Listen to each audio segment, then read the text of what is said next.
Hello guys, তোমরা সবাই কেমন আছো? আশা করছি খুব ভালো আছো, আমিও ভালো আছি।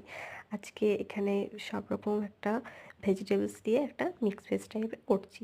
এই টাইমে যে ডাঁটা থাকে না, ডাঁটা, বড়ি, আলু, বেগুন সব রকম দিয়ে সবজিটা খেতে খুব ভালো লাগে। নিরামিষ বানাবেন, দেখবেন খুব ভালো লাগে আদা জিরে দিয়ে। এখানে আলু সেদ্ধ করছি, এখানে নিম পাতা ভাজবো, তাই আলুটাকে সেদ্ধ করে নিচ্ছি। এই টাইমে তো নিম পাতা দিয়ে এক থালা ভাত বেরিয়ে যাবে, তাই না?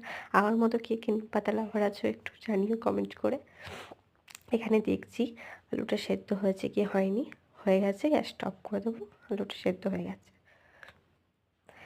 এবার এই যে সবজিটা একটু ঘন হয়ে এলে সবজিটা নামিয়ে নেবো। এখন একটু ঝোলা ঝোলা আছে, এতটা এরকম ডাল করেছি তো, তাই একটু এটা ঘন হয়ে যাবে, তারপর নামাবো। বা এটা এরকম টাইপের খেতেও ভালো লাগে, কিন্তু যেহেতু ডাল করেছি তাই এটা আগে ঘন হবে, তারপর নামিয়ে নেবো সবজিটা। এখন সবজিটা ঢাকা দিয়ে দেবো, একটু জলটা মরে যাক। এখানে অলরেডি ভাত আমার হয়ে গেছে। এরকম যদি ভিডিও দেখতে চাও আমাকে কমেন্ট করবেন, আমি রান্নার রেসিপি দেবো।